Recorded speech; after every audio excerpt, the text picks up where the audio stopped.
Hello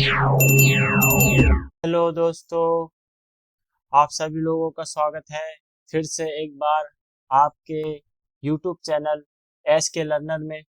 और मैं आप सभी लोगों का आज बहुत बहुत शुक्रिया अदा करना चाहूँगा कि आप लोग वीडियो को काफ़ी पसंद कर रहे हैं, लेकिन कुछ लोग लाइक नहीं कर रहे हैं। तो लाइक ज़रूर करें और बिना समय बर्बाद किए हुए आज की क्लास फिर से हम शुरू करते हैं, जो कि भारत के प्राचीन इतिहास के स्रोत की है। और ये हमारी क्लास नंबर 3 होने वाली है और संभवतः ये इस टॉपिक की लास्ट वीडियो होगी। चलिए फिर से आपका स्वागत है और शुरू करते हैं आज की क्लास। तो हमने लास्ट बार जो किया था वो वैदिक साहित्य हमने कंप्लीट कर लिया था यहाँ तक। अब फिर से हम ये यहाँ से स्टार्ट करते हैं बौद्ध साहित्य। तो बौद्ध साहित्य में 3 साहित्य हम पढ़ने वाले हैं। धार्मिक साहित्य में जो एक पढ़ चुके हैं जो कि वैदिक साहित्य था, और ये दूसरा साहित्य है बौद्ध साहित्य, फिर जैन साहित्य हम पढ़ेंगे। तो बौद्ध साहित्य में त्रिपिटक, थोड़ा एरर है इसमें, ठीक है, मैं बोल रहा हूँ त्रिपिटक मतलब 3 पिटक। ये क्या है? पिटक का मतलब होता है पिटारा। पिटारा किस चीज का पिटारा? ज्ञान का पिटारा। किस चीज का? ज्ञान का पिटारा। देखते हैं क्या है ये। पहला है सुत्त पिटक। सुक्त पिटक क्या है? इसमें क्या चीज है? सुक्त पिटक आप इससे याद कर सकते हैं सा से सुक्त और सा से शिक्षा।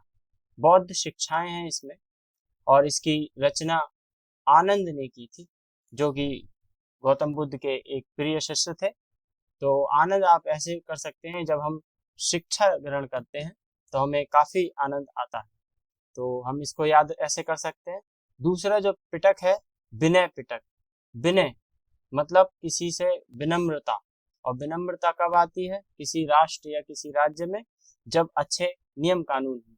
अन्यथा राज्य में क्या होता है कि ठीक से कोई भी प्रशासन या कोई भी जनता काबू में नहीं रहती, तो वहाँ विनम्रता नहीं रहती। आप इस तरीके से याद कर सकते हैं कि संघ की के नियम और अनुशासन इसमें दे रखे हैं विनय पिटक में। और जो रचनाकार हैं वो उपाली थे, ये भी महात्मा बुद्ध, गौतम बुद्ध के एक प्रिय शिष्य थे।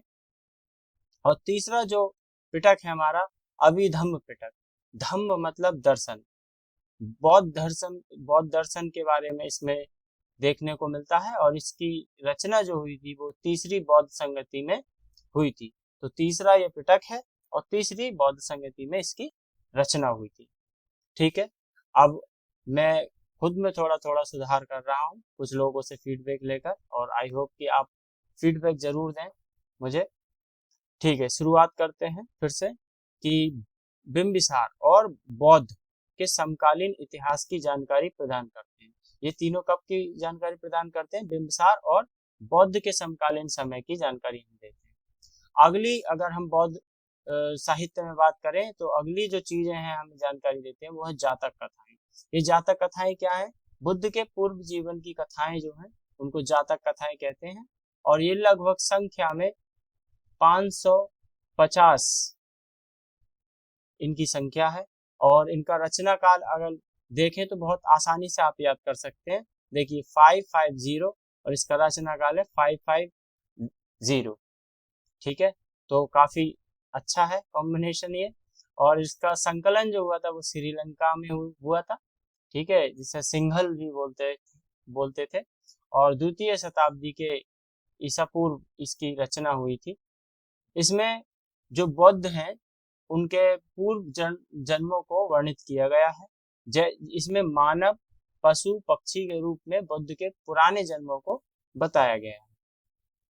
और जो भाषा है इसकी वो बौद्ध साहित्य मुख्यतः पाली भाषा में है ये, और हीनयान शाखा से ये संबंधित है। विशुद्धिमग ये अगली एक रचना है जो अश्वघोष द्वारा रचित है। ये बौद्ध सिद्धांतों का प्रमाणिक ग्रंथ माना जाता है। ये अक्सर प्रश्न पूछा जाता है, इंपोर्टेंट है ये। दीपवंश और महावंश, ये क्या है? ये श्रीलंका में 4वीं शताब्दी में और 5वीं शताब्दी के बीच में इसकी रचना हुई थी। और ये जो सूचना देता है वो मौर्य वंश का इतिहास हमें जानकारी देता है, मौर्य वंश के बारे में। और अगली बात करें तो मिलिंद पुनह जो है वो नागसेन और यूनानी शासक मिनंडर के बीच की वार्तालाप है, मतलब उनके आपस की बहस, जो कि पाली भाषा में लिखी गई है। तो मिलिंद पुनह से हम याद रखेंगे आर्य मंजूश्री कल्प, ये भी बौद्ध साहित्य है और गुप्त शासकों की जानकारी देता है, ये भी पाली भाषा में है। और ये है अंगुत्तर निकाय। अंगुत्तर निकाय से 16 महाजनपद की हमें जानकारी मिलती है और ये भी पाली भाषा में रचित है। और अगला है महावस्तु और ललित विस्तार, ये बौद्ध जीवन की जानकारी देते हैं और ये संस्कृत भाषा में लिखा हुआ है। आशुघोष जो थे उनकी रचनाएं संस्कृत में 3 रचनाएं हैं, बुद्ध चरित, सौरानंदन, सौंदर्यानंद और सारिपुत्र प्रकरण। ठीक है, ये याद रखेंगे, भूलना नहीं है। और अब आते हैं जैन साहित्य पर। जैन साहित्य की जो भाषा है वो मुख्यतः प्राकृतिक भाषा रही है और इसमें जो जैन आगमन है, आगमन जो थे वो सिद्धांतों को कहा जाता था। ठीक है, जो साहित्यिक जो सिद्धांत है उनको आगमन कहा जाता था, आगम कहा जाता था। और इसमें 12 अंग सर्वाधिक महत्वपूर्ण है आगम में।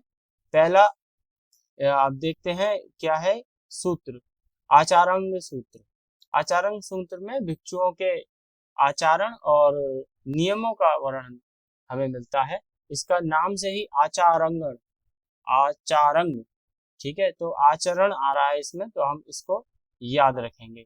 ठीक है, जैन भिक्षुओं का। और अगला है भगवती सूत्र, महावीर स्वामी के जो जीवन चरित्र और 16 महाजनपद की हमें जानकारी इस भगवती सूत्र से मिलता है। और 16 महाजनपद की जानकारी हमने ऊपर भी पढ़ा कि अंगुत्तर निकाय से हमें मिलता है।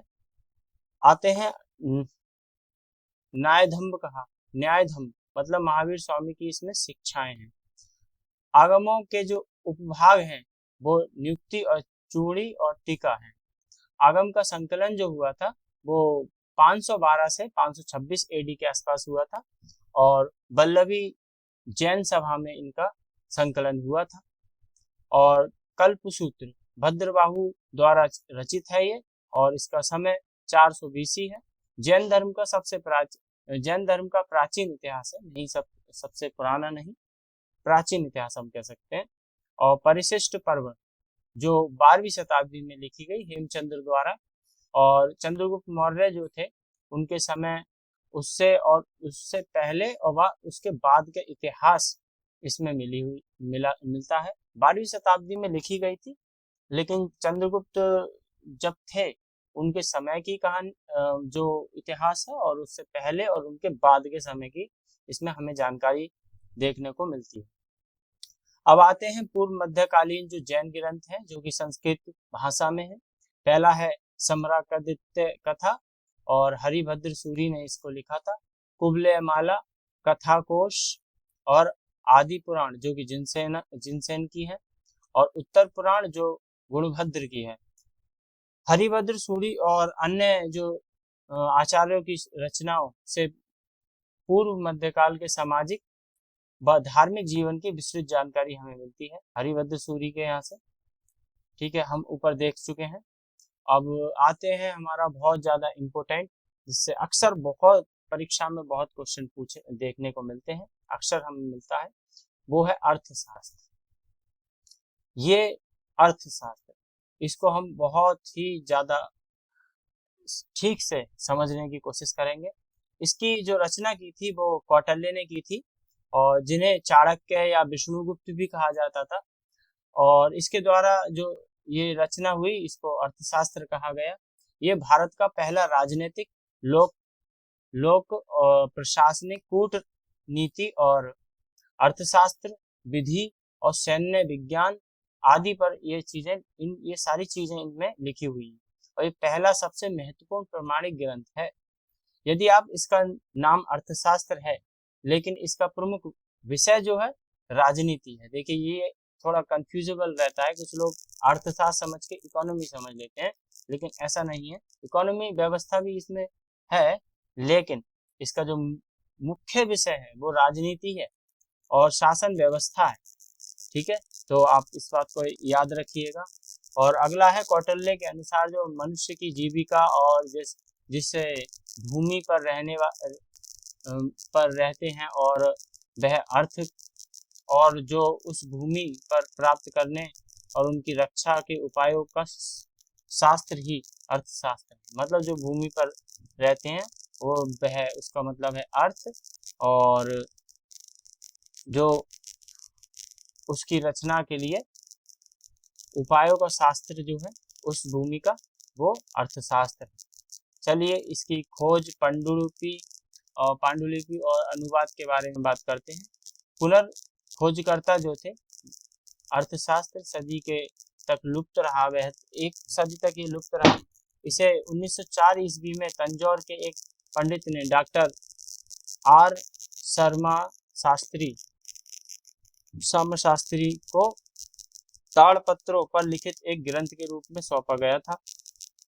पहला प्रकाशन इसका डॉक्टर आर शर्मा शास्त्री ने 1909 में, इसका मूल संस्कृत संस्करण था वो, और 1915 में पहला अंग्रेजी अनुवाद प्रकाशित उन्होंने किया था। पांडुलिपि की जो लिपि थी, यह पांडुलिपि ग्रंथ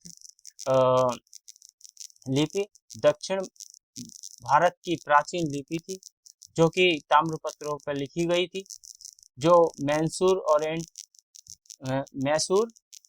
ओरिएंटल रिसर्च इंस्टीट्यूट में सुरक्षित रखी गई है अभी तक।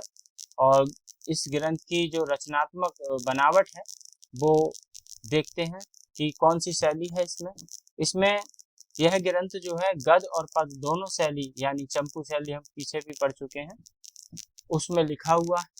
और प्रमुख रूप से ये सूत्र शैली है, इसमें सूत्र के आधार पर इसको लिखा गया है। और भाषा की बात करें तो संस्कृत है और उच्च कोटि की संस्कृत है, मतलब शास्त्रीय संस्कृत हम कह सकते हैं। रचना का विभाजन अगर हम देखें तो इसमें 15 अधिकरण हैं, जो कि मुख्य भाग या खंड कहलाते हैं, और 150 जो प्रकरण हैं, जो कि विषयवार या अध्याय या चैप्टर कहलाते हैं। ठीक है, और 180 अध्याय मतलब सूक्ष्म उपभाग हैं इसके, और 6000 श्लोक हैं। सूत्र कुल विषय की सामग्री में है। जैसे अर्थशास्त्र की रचना अगर हम देखें तो हम जान सकते हैं कि 15 अधिकरण और 150 प्रकरण और 180 अध्याय हैं इसमें। अब 15 अधिकरण जो हैं उनको बारी बारी से समझते हैं। ठीक है, तो 15 जो अधिकरण हैं उनको देखते हैं।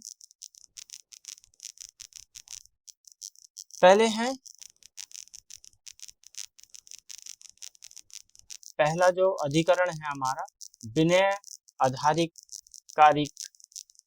आधारिकारिक, जो कि राजा का अनुशासन, शिक्षा, प्रशिक्षण, मंत्रियों व गुप्तचरों की नियुक्ति, ये सारी चीजें इसमें दे रखी हैं। और दूसरा जो अधिकरण है वो अध्यक्ष प्रचार का है, मतलब राज्य में 26 से 27 प्रशासनिक अध्यक्ष होते थे और उनके विभाग अध्यक्ष भी होते थे, उनके कर्तव्य और राजस्व प्रशासन के बारे में इसमें जानकारी है। तीसरे अधिकरण में धर्मस्थीन इसका कहा गया है, और इसमें धर्म मतलब दीवानी कानून मतलब सिविल लॉ, और जैसे विवाह, संपत्ति, उत्तराधिकारी और अनुबंध आदि दे रखे हैं। चौथे जो अधिकरण है कंठशोधक जो था, फौजदारी कानून जो था, ठीक है, न्यायालय हम कह सकते हैं, और समाज के असामाजिक तत्वों का दमन, अपराध और दंड इसमें दे रखा है। पांचवा जो अधिकरण है योग व्रत कहते हैं इसे, सरकारी जो कर्मचारी थे उनके कर्तव्य, वेतन और राजा के संकटकालीन जो उपाय होते थे, संकट के समय जो राजा को उपाय करने चाहिए अपने राज्य में, वो सारी चीजें इसमें दे रखी हैं। अगला है छठा अधिकरण मंडल योनि, मतलब राज्य के सप्तांग सिद्धांत। ये बहुत इंपॉर्टेंट है, पूछा जाता है। सप्तांग सिद्धांत और विदेशी नीति इसमें दे रखी है। ठीक है, 6 के बाद 7 आता है तो आप याद रखिएगा। छठे अधिकरण मतलब मंडल योनि, सप्तांग सिद्धांत, विदेशी नीति इसमें है। सप्तांग सिद्धांत सप्त अधिकरण जो 7वां अधिकरण है उसमें साड़ुज्य है और विदेशी नीति है इसमें, मतलब षड मतलब 6 और गुण मतलब गुण, 6 गुण मतलब सिद्धांत है, 6 प्रकार की नीतियां हैं इसमें। और 8वां जो अधिकरण है वो राजा राज्य मंत्री पर आने वाली जो विपत्तियां और दोष होते थे उसके बारे में जानकारी दे रखी है। और 9वां जो अधिकरण है वो युद्ध की तैयारी, आक्रमण के समय का जो सही चुनाव होता था, सैन्य बल, इसके बारे में जानकारी देता है। और 10वां जो अधिकरण है वो हमें युद्ध के नियम, रणनीतियां, जो व्यू बनाते थे, व्यू रचना होती थी युद्ध भूमि में, उसकी जानकारी ये, और शिविर लगाते थे, टेंट लगाते थे, उसकी जानकारी इसमें मिलती है। और 11वां जो अधिकरण है वो संघव्रत मतलब गणराज्य या संघ में जो फूट डालना और उसको नियंत्रित करने के उपाय, फूट डालना और नियंत्रित करने के उपाय, जो कि बहुत ज्यादा जरूरी चीज थी एक संघ के लिए, इसमें दे रखी है। और जो 11वां अधिकरण है हमें दुर्लभ राजाओं द्वारा बलवान राजा से बचाव कैसे किया जाए ऐसी कूटनीति इसमें दी हुई है। 13वें अधिकरण में शत्रुओं के दुर्ग मतलब किले को जीतने के उपाय दे रखे हैं। और 14वें अधिकरण में विष वशीकरण, देखिए विष मतलब जहर और वशीकरण मतलब सम्मोहन, औषधियों और गुप्त मारक विधाओं का उपयोग कैसे किया जाए इस चीज की जानकारी इसमें दे रखी है। 15वां जो अधिकरण है अर्थशास्त्र की अध्ययन प्रणाली प्रथम और कि अर्थशास्त्र की जो अध्ययन प्रणाली है वो अर्थ और परिभाषाएं इसमें दे रखी हैं। अब जानते हैं जो छठे अधिकरण में जो सप्त सिद्धांत दे रखा है और 7वें अधिकरण में जो 6 नीतियां दे रखी हैं, ये याद रखिएगा, ठीक है। कैसे याद रखेंगे? छठे अधिकरण में सप्तांग सिद्धांत और 7वें जो अधिकरण है उसमें 6 नीतियां, ठीक है। इस तरीके से आप इसको याद रखिएगा। चलिए इसको इरेज कर देते हैं, ठीक है। तो सप्तांग सिद्धांत को एक बार देखते हैं। राजस्व का सप्तांग सिद्धांत क्या था? ये कौटिल्य ने राज्य की तुलना मानव शरीर से की है जिसके 7 अंग बताए गए हैं, जिसमें राजा स्वामी मतलब स्वामी जो होता था उसको सबसे मुख्य अंग माना गया है। चलिए देखते हैं। स्वामी मतलब सिर को स्वामी का रूप दिया है। राजा सर्वोपरि योग्य और प्रजाबल और अनुशासित होता था, ये क्वालिटी दे रखी है। और आमत्य जो थे वो आंखें कहलाते थे और आंखों से उनकी तुलना की है। मंत्री होते थे एवं उच्च प्रशासनिक इसमें आते थे। और जो जनपद था, टेरिटरी जो उनकी थी, उन्हें पैरों से प्रदर्शित किया है, जो कि राज्य की भूमि, उस पर रहने वाली प्रजा इसके अंदर आती है। और चौथा जो है वो है दुर्ग यानी किला। दुर्ग किला मतलब भुजाएं उसकी, हमारे शरीर की भुजाओं से उसकी तुलना की गई है।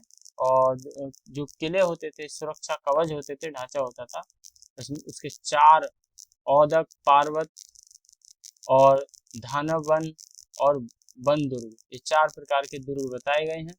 जो 5वां कोष है वो मुख है। कोष मतलब धन, खजाना, उसको मुख से संज्ञा दी गई है, आर्थिक मजबूती।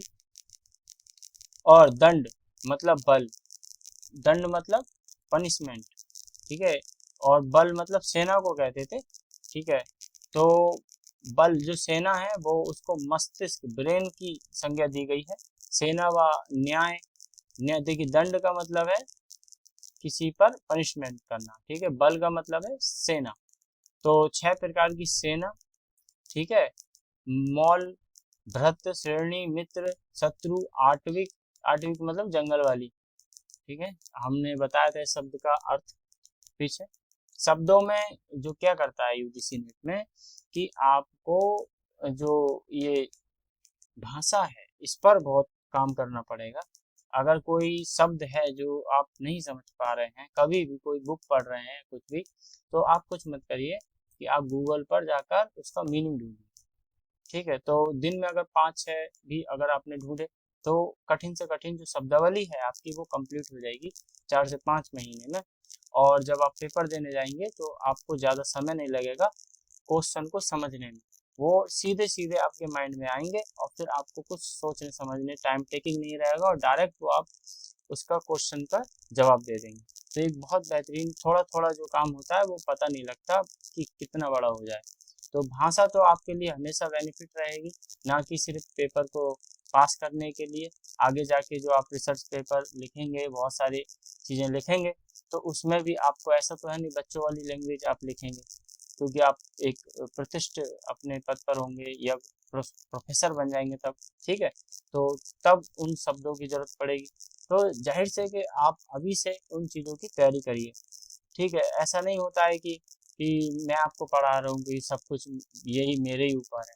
देखिए बहुत सारे लोग होते हैं कि मैं आपको ये बना दूंगा वो बना दूंगा, उस सारी चीज़ों से आप बचें। यही मेरा मकसद है, इसीलिए मैं यूट्यूब पर आपकी क्लास लेना लेना चाहता हूँ और ले रहा हूँ। देखिए मैं नहीं चाहता हूँ कि जहाँ मैंने पैसा बर्बाद किया कि आप भी वहाँ पर पैसा बर्बाद करें। ठीक है, चाहता तो मैं यूजीसी नेट क्वालिफाइड हूँ और मैं किसी भी संस्थान में आराम से पढ़ा सकता हूँ और अपनी पीएचडी के मैं कहीं भी पढ़ा सकता हूँ, लेकिन ऐसा नहीं है कि मैं पढ़ा नहीं सकता। मैं यहाँ क्यों पढ़ा रहा हूँ, मैंने पैसे की बात नहीं, आगे जाके बहुत कुछ हम कमा लेंगे, कोई दिक्कत नहीं। अभी मैं सोच रहा हूँ कि मैं कैसे आप लोगों की मदद कर सकूँ। ठीक है, तो आपको क्या करना है कि आपको उन सब चीज़ों के पीछे नहीं भागना है। ठीक है, वो वादे जो लोग करते हैं कि जेआरएफ हो जाएगा, ये है ये सब, वो वादे करेंगे, आपको क्या दे देंगे, आपके माइंड में कोई भर थोड़ी देंगे चिप की तरह। मेहनत तो आप ही को करनी है और सही स्ट्रेटेजी ही सही है। दिशा और दशा अगर आपने अपनी सही रखी है तो टीचर की भी जरूरत नहीं है, मेरी भी जरूरत नहीं है। मैं आपको कह रहा हूँ कि आपको कि सिर्फ किताब की जरूरत है। अगर आप भाषा ठीक कर लेते हैं, शब्दों का अर्थ अगर आप जानते हैं, तो आप डायरेक्ट कोई भी किताब पढ़िए, आप ऑटोमेटिक उसको समझेंगे और वो अच्छे से याद भी हो जाएगी। ठीक है, तो टीचर की जरूरत नहीं पड़ती। उसके बाद टीचर की जरूरत जब पड़ती है जब भाषाई चीज़ें हमें समझ में नहीं आती हैं, तो उसको समझाने के लिए। ठीक है, समझाने के लिए, थोड़ा गाइड करने के लिए, बस। उसके अलावा आप कोई बच्चे तो हैं नहीं, ठीक है, इतना पढ़े हुए हैं, तो आपके लिए बस सिर्फ गाइडलाइन दिशा की जरूरत पड़ती है, बस। पढ़ाई वढ़ाई ये सब आप बहुत कर चुके हो और अभी आप कर भी रहे हैं। ठीक है, तो मेरा मानना यही है कि आप इधर उधर किसी कोर्स में ना फंसें और अपनी तैयारी जारी रखें, अपने ऊपर विश्वास रखें। और अगर आपको हमारी मेहनत अच्छी लग रही है तो सब्सक्राइब कर दो। मैंने देखा है कि बहुत सारी वीडियो को लोग लाइक करते हैं, सब्सक्राइब करते हैं, तो वो उल्टी उटपटांग कुछ भी बात कर रहे हैं, कॉमेडी कर रहे हैं, उस पर कर रहे हैं, लेकिन यार शिक्षा के लिए तो आपको करना ही चाहिए, है ना। तो मैं नहीं कह रहा कि आप कर रहे हैं, लेकिन अक्सर बहुत सारे लोग करते हैं, मैंने देखा है, उन पर काफ़ी व्यू होते हैं। शिक्षा की एक अच्छी चीज़ है, एक बढ़िया वीडियो है, तो कम से कम उसको लाइक तो बनता है। और आपको अगर लगता है तो सब्सक्राइब कर लेना, अदरवाइज मत करना। ठीक है, चलिए आगे बढ़ते हैं। मित्र, 7वां जो था मित्र, देखिए मित्र भी यहाँ है ना, मित्रता बहुत जरूरी है दोस्त। ठीक ठीक है, तो मित्र जो है कान होते, कान की संज्ञा दे रखी है। संकट के समय काम आने वाले विदेशी मित्र, सहयोगी, राज्य, राज्य और मित्र दोनों को मित्र कहा गया है। ठीक है, राज्य का मतलब ही मित्र, अगर कोई देश राजा है तो पूरा राज्य ही है। ठीक है, चलिए आगे चलते हैं। विदेशी नीति क्या है? नीति मंडल सिद्धांत और षड गुण नीति, ये कौन सा? 7वें अधिकरण में। ठीक है, देखिए छठा जो अधिकरण है, फिर 7वां। ठीक, छठे में सप्तांग सिद्धांत है। ठीक, और 7वें में 6 नीतियां हैं, तो 6 गुण नीति। ठीक है, इसको आराम से याद कर सकते हैं। मंडल सिद्धांत याद करने की ट्रिक छोटी छोटी ऐसे बनाओ आराम से सारी चीजें। फैक्ट अपने आप हो जाएगा, कॉन्सेप्ट क्लियर रखो। यह अंतरराष्ट्रीय संबंध का सिद्धांत है जो जिज्ञासु विजय की इच्छा रखने वाला राजा को केंद्र में रखकर बनाया गया। इस सिद्धांत में कुल 12 राज्यों का एक वृत्त मतलब सर्कल या मंडल कहते हैं माना गया है। चलिए मूल सूत्र क्या है? शत्रु का शत्रु मित्र होता है। हमने अक्सर ये सुना है कहावत, ठीक है। तो इसका मूल जो सूत्र है, मूल फॉर्मूला जो है इस नीति का, वो है शत्रु का शत्रु मित्र, दुश्मन का दुश्मन दोस्त। पड़ोसी राज्य स्वाभाविक रूप से शत्रु होता है। और षड्गुण नीति में देखिए 6 चीजें कौन कौन सी हैं। कौटिल्य ने 6 प्रकार की नीतियां बताई हैं इसमें। पहला है संधि, दोस्ती। बलवान शत्रु से समझौता करो। जो आपसे बलवान है, आप उससे लड़ तो सकते नहीं, क्या कर सकते हो? संधि, दोस्ती कर लो, उसमें आपका घाटा नहीं होगा, फायदा होगा, क्योंकि आपकी पावर बढ़ जाएगी, क्योंकि वो आपसे ज्यादा बलवान है। आपके ऊपर कोई विपत्ति आएगी तो क्या होगा? आपकी पावर ज्यादा गिर जाएगी, क्योंकि आपका जो मित्र है वो आपसे ज्यादा बलवान है, ठीक है। तो संधि एक बहुत बड़ा ऑप्शन है। विग्रह, शत्रु के खिलाफ युद्ध की घोषणा करना, ठीक है। और यान, आक्रमण की तैयारी करने को यान कहते थे। ये जो है शब्दावली आती है पेपर में, मैचिंग वगैरह ये सारी चीजें आ जाती हैं और आई हैं। तो आक्रमण की तैयारी करना या चढ़ाई करना किसी पर, उसको यान, आप ऐसे याद कर सकते हैं, यान में बैठ के आप किसी पर अटैक कर रहे हैं, चढ़ाई कर दी यान, समय बदल चुका है। आसन, सही समय का इंतजार करते हुए मौन और तटस्थ रहना। आसन का मतलब होता है चुपचाप बैठे, साधु लोग आसन लगा के बैठते हैं, उसी से आप याद करना कि क्या करना है, मौन रहना है और तटस्थ रहना है, कोई प्रक्रिया नहीं देना है। वेट एंड वॉच की नीति है ये आसन, ठीक है। समय का, सही समय का इंतजार करो, चुपचाप मौन करो, तो समय आने पर खेल करो। संरक्षण, स्वयं को बचाने के लिए किसी अधिक शक्तिशाली राजा की शरण में जाना। जब आपके पास कोई ऑप्शन ना बचे तो आप क्या करेंगे कि किसी की शरण ले लो, ठीक। द्वैधी भाव, एक राजा से संबंधी संधि और दूसरे से विग्रह, दोहरी नीति, यही है कूटनीति असली, ठीक है। जीवन में साम दाम दंड भेद सब अपनाने पड़ते हैं, कोई युद्ध है, ठीक है। तो आगे बढ़ते हैं। गुप्तचर व्यवस्था क्या थी? कौटिल्य के अर्थशास्त्र में विश्व की सबसे संगठित गुप्तचर प्रणाली का वर्णन है। गुप्तचर को गूढ़ पुरुष कहते हैं। गूढ़ पुरुष मतलब गुप्तचर, गा से गूढ़, गा से गुप्तचर कहा जाता है। उनके विभाग प्रमुख, जो गुप्तचर का जो विभाग का जो अध्यक्ष था उसको सर्वाध्यक्ष, वो सबसे बड़ा अध्यक्ष है उसमें, तो सर्वाध्यक्ष कहा गया। और इन्हें 2 मुख्य श्रेणियों में बांटा गया है। संस्था मतलब स्थायी गुप्तचर, संस्था कोई भी होती है वो एक स्थायी चीज होती है, राइट। तो स्थायी गुप्तचर होते थे। ये कौन कौन से होते थे? एक ही स्थान पर रहते थे, इसलिए इन्हें स्थायी या संस्था बोलते थे। कपाटिक, जो विद्यार्थी के रूप में होते थे, किसी एक विद्यालय में गुप्तचर है, विद्यार्थी बन के रह रहा है, बस हो गया, वो चुपचाप अपना काम कर रहा है, एक ही जगह है, उसका काम इधर उधर जाना नहीं है, ठीक। उदास्तिक मतलब उदासीन रहने वाला। उदासीन कौन रहता है? सन्यासी। गृहपतिक, किसान के रूप में। गृहपतिक मतलब घर में वास करने वाला, जैसे बोलते हैं ना गृहिणी स्त्रियों के लिए यूज करते हैं, ऐसे गृहपतिक मतलब गृह स्वामी बनकर रहने वाला। और गृह स्वामी अक्सर कौन होते थे तब? किसान ही होते थे, ठीक है। तो इसलिए किसान के रूप में जो गुप्तचर रहते थे वो गृहपतिक कहलाते थे। विदेहक, विदेहक मतलब व्यापारियों के रूप में। तापस मतलब तपस्वी, तापस मतलब तपस्या करने वाला। जो कुछ लोग सोचिए कितनी खतरनाक गुप्तचर व्यवस्था है कि तपस्वी के रूप में भी गुप्तचर बैठा है, ठीक है। तो नगर तो नगर, जंगल में भी गुप्तचर देखने को मिल सकते हैं और दिखेंगे ही नहीं, सच तो यही है। संचारा। दूसरा जो गुप्तचर की जो मुख्य प्रणाली वो है हमारी, जो हम कह सकते हैं कि जो दूसरी जो प्रकार है गुप्तचर का, वो क्या है, वो है संचारा। संचरा, संचरा कहते हैं, संचारा कुछ भी कह सकते हैं इनमें से। भ्रमणशील, जो कि एक जगह नहीं रहते थे, उनका काम क्या था, इधर से उधर घूमना, तो इसलिए भ्रमणशील। संचरण होता रहता था उनका, होता है पानी का इधर से उधर, ब्लड का हमारे शरीर में, इसीलिए भ्रमणशील, इसलिए संचारक कहते थे। एक स्थान से दूसरे स्थान तक वो जाते थे और सूचनाएं एकत्रित करते थे, अपना काम निपटा देते थे। ठीक है, तो ये सत्री मतलब जो आभूषण और कला सीखने वाले के रूप में होते थे।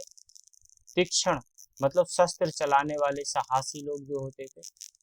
और रसद जो विष देने वाले होते थे, बहुत ही ज्यादा क्रूर, ठीक है, क्रूर। और परिव्राजिका मतलब भिक्षुणी और सन्यासी के रूप में स्त्रियां जो होती थी वो गुप्तचर होती थी। ठीक है, ये भी रॉ है पुराने जमाने का। ठीक,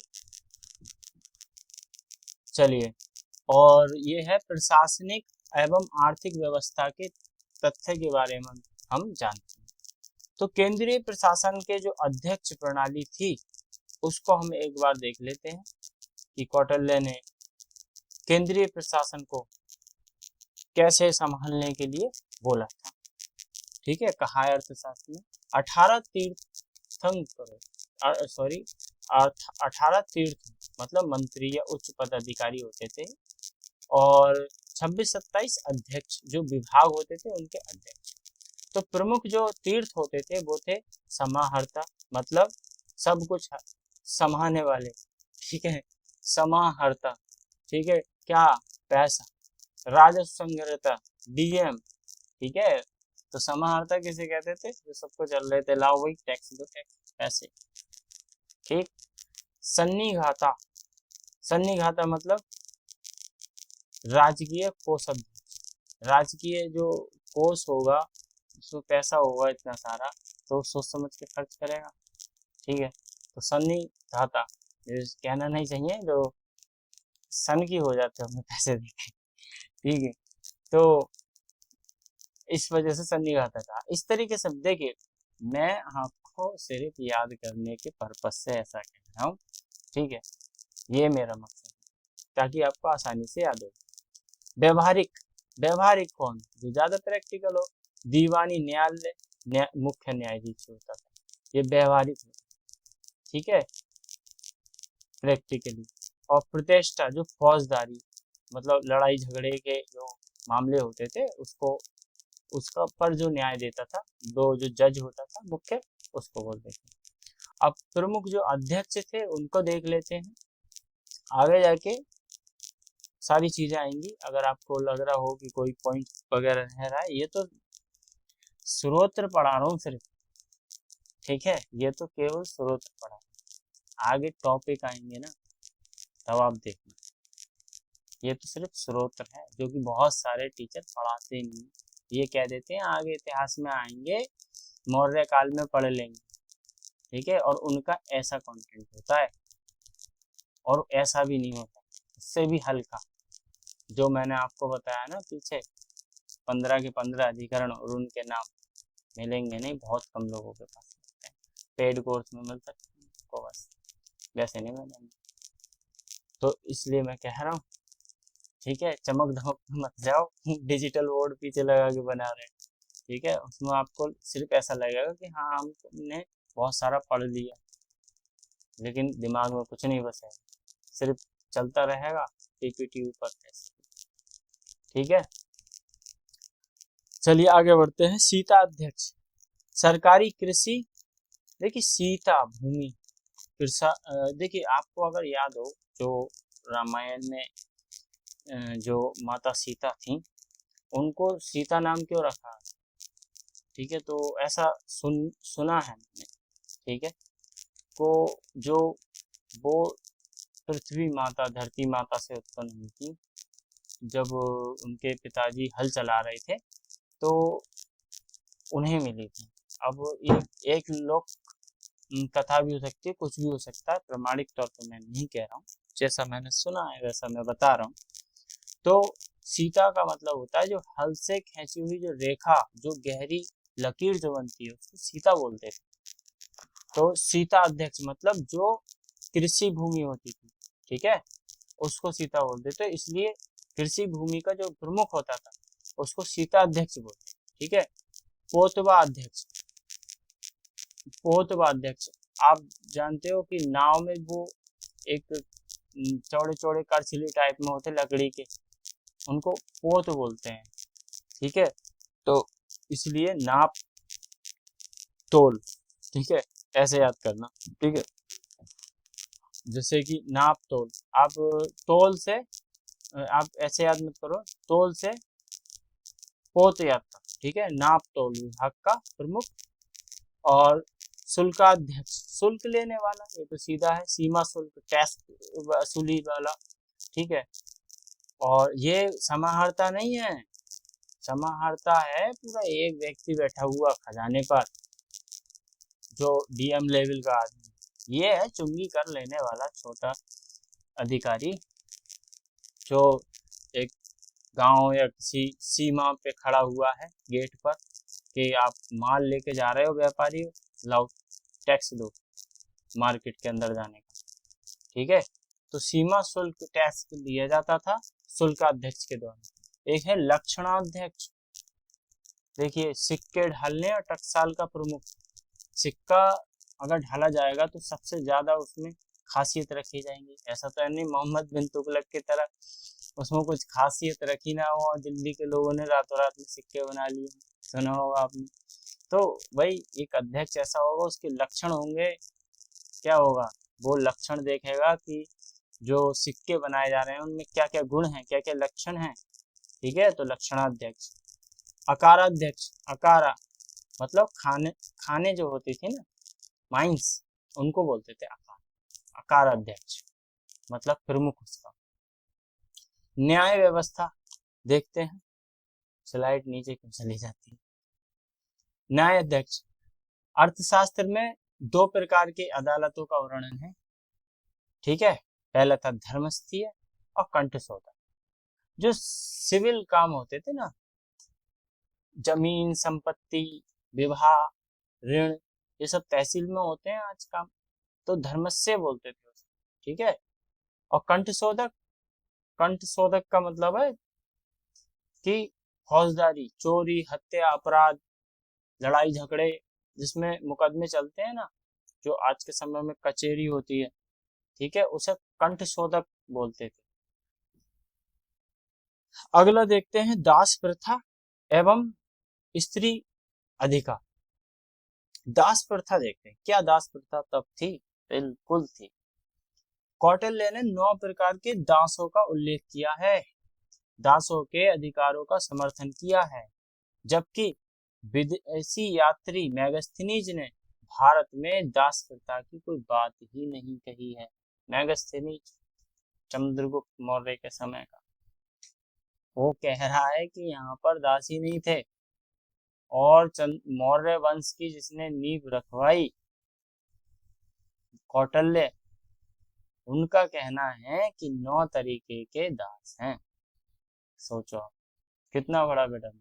अब जो मैगस्थनी जो होगा वो भाई राजा के पास रहेगा, वो कहाँ होगा, राज दरबार में रहेगा, और उसने वो चमक धमक ऐसो आराम से मौज से कट रही तो कौन जाएगा। वो टूटी फूटी बस्ती जहाँ शायद जानवर जाते होंगे केवल, है, उधर तो जाने भी नहीं दिया जाता होगा उसे, कि बात खराब ना हो जाए राजा की, ठीक है। तो उसे दास कहाँ से दिखेंगे।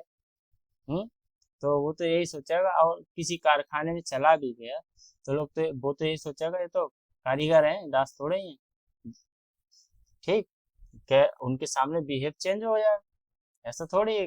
कोई विदेशी अगर हमारे हिंदुस्तान में भी आता है तो क्या होता है आप जानते हैं, दीवार भी खड़ी हो जाती है, ठीक है, बैनर लगा देते हैं, जहाँ कूड़ा है तो कूड़ा साफ होगा क्या नहीं, कोई बदतमीजी करेगा वो तो पागल हो कर दे। तो बुराइयां जितना हो सके अपने देश की जो अम, हर कोई अपने राज्य की बुराई थोड़ी होने देगा, ठीक है। तो इस वजह से हो सकता है मैगस्थनीज बाबू आराम से ऐसो आराम की वजह से उन्होंने ये दास नहीं देखे, इसलिए उन्होंने बोला है कि दास प्रथा थी ही नहीं। स्त्री धन और पुनर्विवाह। अर्थशास्त्र में स्त्रियों को स्त्री धन का अधिकार दिया है और विशेष परिस्थिति में तलाक, मोक्ष, ए भाई मजे कर दिए। कौटिल्य ने मने मजे कर दिए भाई, तलाक को मोक्ष। हम्म, ठीक। पुनर्विवाह मतलब विधवा पुनर्विवाह की अनुमति, सब कुछ है। ये स्त्री धन, यही है इस स्त्री धन का बिगड़ा हुआ रूप ही दहेज है। अपने जो कन्या के तरफ से जो अपने पुत्री को अपनी इच्छा अनुसार जो भेंट दी जाती थी उसको स्त्री धन बोलते थे। अब वो इच्छा अनुसार किसकी हो गई, वर पुरुष जो होता था उसके तरफ की हो गई, तो वो क्या कहलाई आगे जाके, दहेज का रूप ले लिया, ठीक है। और उसका यूज क्या होता था, विशेष परिस्थितियों में जब बहुत ही ज्यादा प्रॉब्लम की घड़ी आ जाती थी तब वो स्त्री अपने जो जेवर होती थे, जो भी धन होता था, उसको अधिकार था, सिर्फ उसको अधिकार था कि वो उसको खर्च कर सके। अगर उसका पति वो खर्च करना चाहता है तो उसके लिए अपने पति पत्नी की अनुमति उसे लेनी थी, ठीक है। तो ऐसा प्रावधान आप पुरानी मूवियों में भी देख सकते हो कि अमिताभ बच्चन का वो डायलॉग, मेरी माँ के कंगन, आपको याद हो, ठीक है। तो वो विषम परिस्थितियों में जो स्त्री धन खर्च होता था वो है, ठीक। तलाक, मोक्ष, भाई टेंशन मुक्त, मोक्ष कहा गया। विधवा पुनर्विवाह, ये एक भी अच्छी चीज देखने को मिलती है। सती प्रथा जैसी चीज वो तो है, लेकिन ये बहुत बड़ी चीज, वो तो दिक्कत वाली। तुलनात्मक ऐतिहासिक तथ्य, मैकियावेली से तुलना की। कौटिल्य को भारत का मैकियावेली कहा जाता है। उनके ग्रंथ अर्थशास्त्र की तुलना मैकियावेली, निकोलो मैकियावेली की प्रसिद्ध पुस्तक द प्रिंस से की जाती है। इतने महान कौन थे अर्थ राजनीतिज्ञ चाणक्य। मौर्य साम्राज्य का प्रत्यक्ष उल्लेख नहीं है, सोचो। कौटिल्य ने डायरेक्ट जानकारी देते हैं, इससे कि मौर्य वंश का डायरेक्ट जानकारी नहीं है इसमें। क्या है, एक आश्चर्यजनक ये तथ्य है भाई। अर्थशास्त्र में ना तो चंद्रगुप्त मौर्य का नाम आता है और ना ही पाटलिपुत्र का। इसमें एक आदर्शवादी चक्रवादी राजा और राज्य के सिद्धांतों का वर्णन है, यद्यपि मौर्यकालीन प्रशासन में पृष्ठभूमि पर आधारित है। सारी चीजें हैं, सिद्धांत हैं, नाम नहीं, ठीक है। अब वो वही राइटर जाने क्यों नहीं लिखा नाम। कर दर, टैक्स रेट क्या थी, 1/6 थी, 16.66, ठीक है। याद रखना, ये अक्सर आपको ये कॉमन ही मिलेगी, आपको देखना आगे जाके, पहली बार आई है इधर, अब आगे देखना। मौर्यकालीन जानकारी देने वाले साहित्य कौन कौन से हैं साहब मौर्य काल के समय के। पहला है मुद्रा राक्षस, विशाख दत्त की लिखी मुद्रा राक्षस। रचना काल जो है गुप्त काल है, 4वीं-5वीं शताब्दी में। इसकी विषय वस्तु चाणक्य की राजनीतिक चालों, कूटनीति, चंद्रगुप्त मौर्य द्वारा जो नीति अपनाई गई, ठीक है। जैसे कि घनानंद, क्या था, नंदवंश का, उसका विनाश करने की कहानी इसमें दे रखी है। इसमें जो ऐतिहासिक तथ्य हैं वो कौन कौन से हैं, इसमें चंद्रगुप्त मौर्य के लिए ब्रसल निम्न कुल से उत्पन्न कहा गया है।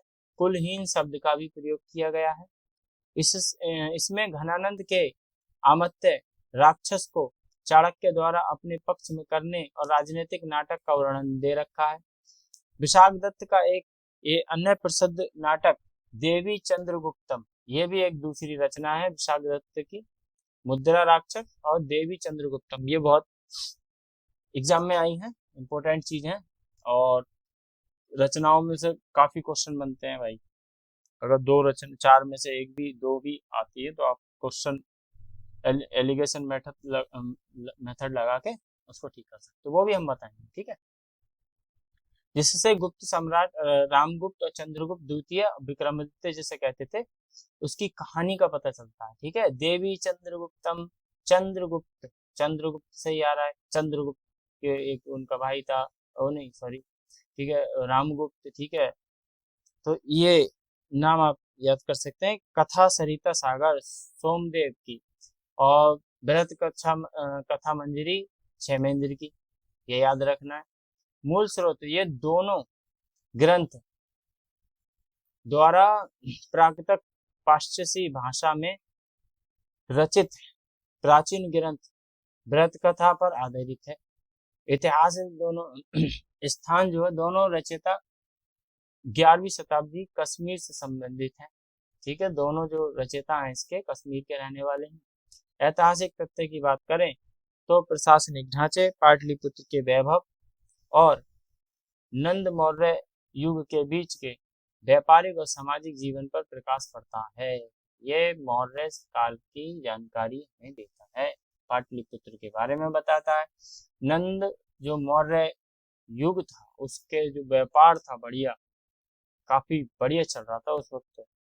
सामाजिक जीवन पर प्रकाश डालता है, लोग कैसे, दास प्रथा थी कि नहीं थी, आगे इसमें ज्यादा डिटेल में नहीं जाएंगे, ठीक। शुंग गुप्त और व्याकरण साहित्य विस्तार, महावास्य, पतंजलि का महावास्य।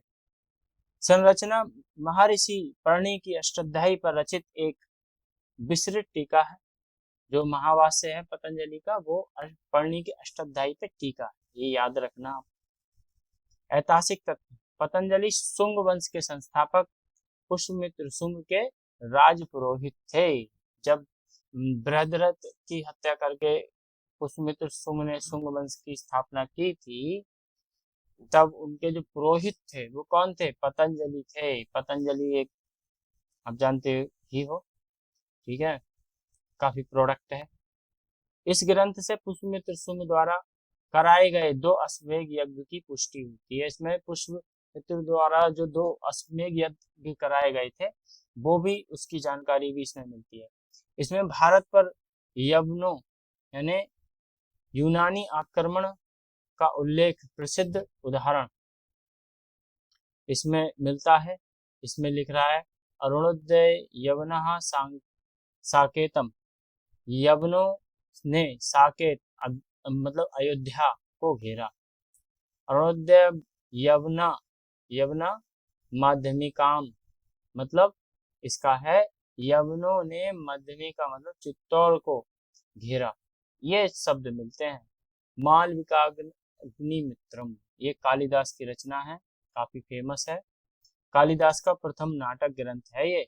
ऐतिहासिक तथ्य, शुंग शासक अग्निमित्र, देखिए इसमें नाम आ रहा है मालविकाग्निमित्रम, अग्निमित्र पुष्यमित्र शुंग का लड़का था ये। माल देश की राजकुमारी मालविका की लव स्टोरी है भाई ये, ठीक है। तो मालविका और अग्निमित्रम, ठीक है, प्रेम कहानी का वर्णन इसमें मिलता है। इस नाटक में पुष्यमित्र शुंग के जो पोता था वसुमित्र द्वारा सिंध नदी के तट पर यवनों मतलब ग्रीक के लोगों को हराने का साक्ष्य भी हमें मिलता है। मृक्षकटिकम, शूद्रक, शूद्रक की है मृक्षकटिकम, शाब्दिक अर्थ है इसका मिट्टी की छोटी गाड़ी। यह प्राचीन भारतीय साहित्य का एकमात्र नाटक है जो राज परिवार पर केंद्रित न होकर मध्य वर्ग और समाज के आम लोगों जैसे गरीब, ब्राह्मण, व्यापारी, चारुदत्त और गणिका आदि पर आधारित होते थे। इसमें उज्जैनी सामाजिक आर्थिक जीवन और न्याय व्यवस्था, भ्रष्टाचार, राजनीतिक क्रांति का सजीव वर्णन दे रखा है, ठीक है। इसमें भाई साहब पूरे समाज की सामाजिक व्यवस्था, आर्थिक जीवन, न्याय, भ्रष्टाचार कैसा था उज्जैन में, वो सारी जानकारी इसमें दे रखी है। कश्मीर क्षेत्रीय और ज्योतिषीय साहित्य। चलिए कश्मीर की बात करते हैं। ये बहुत राजतरंगी, कल्याण की राजतरंगी, संपूर्ण विस्तार देखते हैं इसमें। शाब्दिक अर्थ है राजाओं की नदी।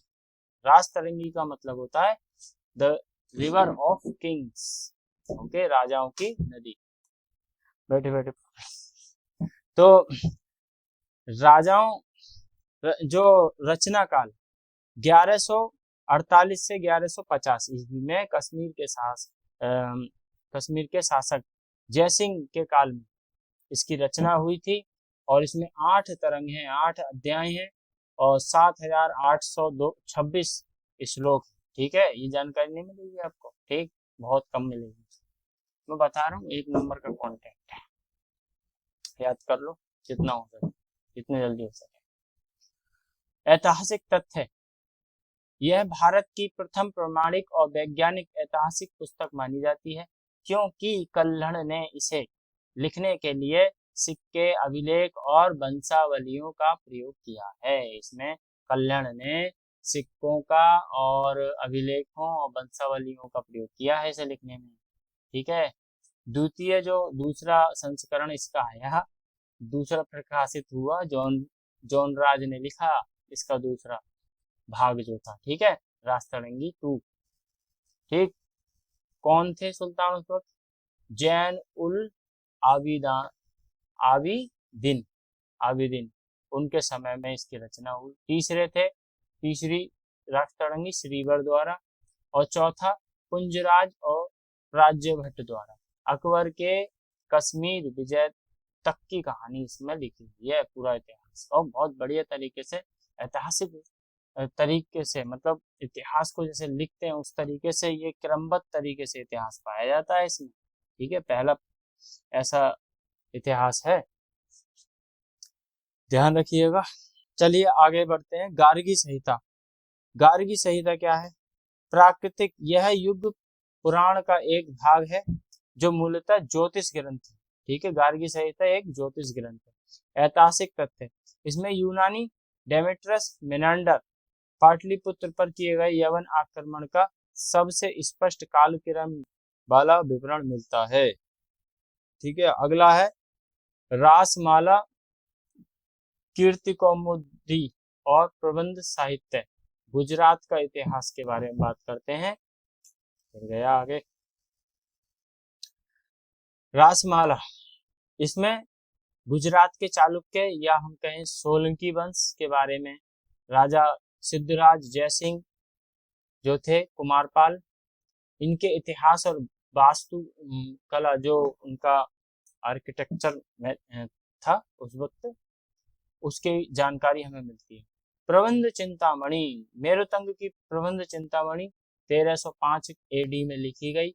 मालवा के पारमार राजा मुंज और भोज बहुत बढ़िया है। भोज के बारे में मैं आगे जब पढ़ाऊंगा तो इसकी पुस्तक देखना कितनी सारी, और किस किस विषय पे इसने बुक लिखी, राजा था राइटर था यही समझ में नहीं आता। ठीक है, भोज, मुंज व भोज। देखिए, भोज से याद आया, ये जो है देखो, गुजरात के सोलंकी शासक के कई ऐतिहासिक आख्यान। ठीक है, प्रबंध कोश राजशेखर ने लिखी। 24 महान पुरुषों का जीवन परिचय, जिसमें बौद्ध, जैन, हिंदू विद्वानों के राजाओं का उल्लेख हमें इसमें मिलता है। संगम एवं दक्षिण भारतीय का इतिहास, जो संगम साहित्य है उसकी रचना 3 संगमों द्वारा हुई थी।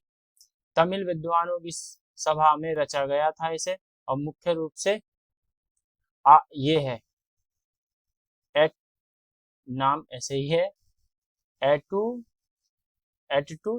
तोके, मतलब 8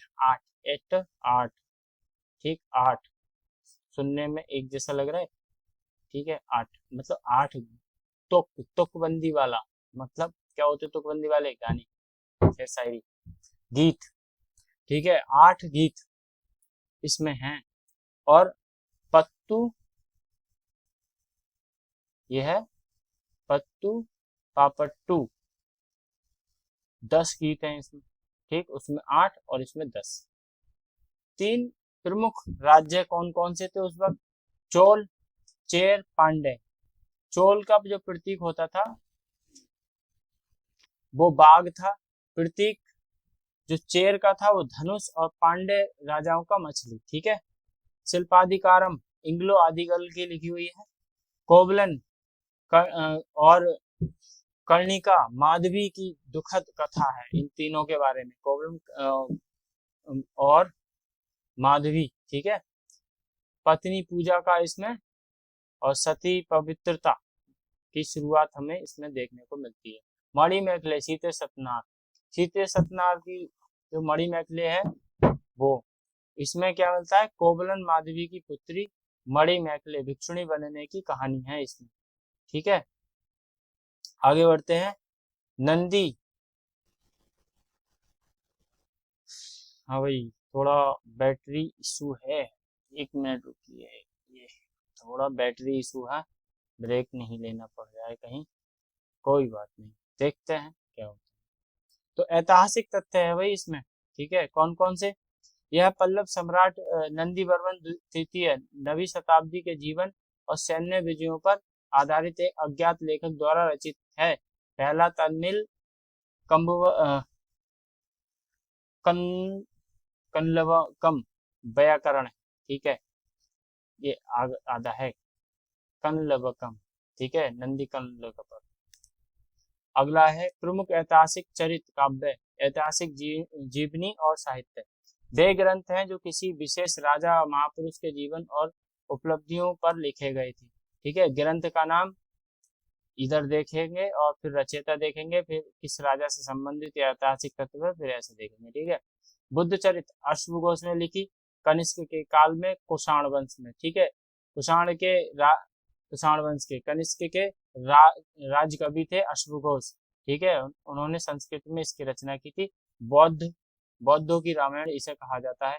हर्षचरित बाणभट्ट द्वारा लिखी गई, वर्धन वंश के राजा हर्षवर्धन का जीवन चरित है इसमें, और संस्कृत साहित्य की पहली किसी राजा की प्रमाणिक जानकारी हमें मिलती है। गोडवाहो वाकपति। ठीक है। वाकपति द्वारा लिखी गई प्राकृत भाषा में। कन्नौज के राजा यशोवर्मन द्वारा बंगाल गौड़ के राजाओं पर की गई विजय वर्णन है इसमें। विक्रमांक देव चरित्र बिल्लण की। कल्याणी के पश्चिमी चालुक्य राजा विक्रमादित्य चतुर्थ जो थे उनकी सैन्य विजयों का विस्तृत विवरण है इसमें। कुमारपाल चरित हेमचंद्र की है। जैन आचार्य हेमचंद्र द्वारा गुजरात के चालुक्य राजा कुमारपाल के सम्मान में ये एक रचना है, जो कि द्विअर्थी व्याकरण काव्य है भी है। ठीक है। और अगला है पृथ्वीराज विजय, जयानक ने लिखी थी। पृथ्वीराज चौहान तृतीय की विजयों का वर्णन इसमें दे रखा है। तराइन के जो युद्ध हुआ था तृतीय, उसकी जानकारी। ठीक। अगला है कुछ अन्य तथ्य देखते हैं। रामचरित संध्या का नंदी की है ये। पाल वंश के राजा रामपाल का इतिहास इसमें है। इसमें एक ही श्लोक में 2 अर्थ निकलते हैं, वाह क्या बात है। एक भगवान राम के संदर्भ में और दूसरा पाल राजा रामपाल के संदर्भ में। ठीक है। कैवर्त विद्रोह का उल्लेख भी इसमें मिलता है। और नवसहासांक चरित ये पद्मगुप्त परिमाल की है। परमार वंश के राजा सिंधुराज नवसहासांक का इतिहास हमें मिलता है। हम्मीर महाकाव्य ये याद रखना, जैन हम्मीर महाकाव्य नयचंद्र सूरी की है। और रणथंभौर के चौहान शासक हम्मीर देव का इतिहास इसमें मिलता है। और अलाउद्दीन खिलजी के खिलाफ उनका संघर्ष हमें मिलता है। ठीक है। मधुरा विजय या मधुरा विजयम। ठीक है। गंगा देवी विजयनगर साम्राज्य के कुमार कंपन द्वारा मदुरै विजय की इसमें आंखों देखा वर्णन इसमें लिखा हुआ है। ठीक है। विदेशी विवरण पर आते हैं, लास्ट टॉपिक जो है हमारा। ठीक। ग्रीक, चीनी और अरबी। ठीक है। ग्रीक में कौन कौन से होंगे? यूनानी में मेगास्थनीज, डायमेगस और टॉलमी। और चीनी में फायान, इंसांग, इत्सिंग। सुलेमान अल मसूदी, अल बरूनी, ये सब आएंगे। ठीक है, चलिए आगे बढ़ते हैं। 1 मिनट दीजिए मुझको। ठीक। हम्म।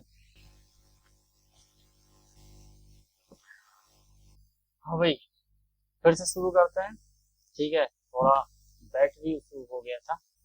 चलिए, प्रमुख यूनानी रोमन लेखक, महत्वपूर्ण तथ्य। ठीक है, विदेशी विवरण में हम देखते हैं, पहले मेगास्थनीज सेल्यूकस निकेटर का राजदूत था ये, और किसके दरबार में आया था? मौर्य सम्राट कौन थे? चंद्रगुप्त मौर्य 304 से 299 ईसा पूर्व के बीच में पाटलिपुत्र स्थित के दरबार में आया था। इसके बारे में हमने पीछे बात भी की थी। प्रमुख पुस्तक जो है इसकी इंडिका है, इसने इंडिका लिखी थी। मूल इंडिका अब लुप्त हो चुकी है। उसके बाद अब क्या है, यूनानी लेखकों ने जैसे एरियन, स्ट्रेबो, प्लिनी और डियोडोरस, इनके उदाहरणों से इसे पुनर्गठित किया गया था। ठीक है, इनके द्वारा जो लिखी गई चीजें थी पुनर्गठित किया गया।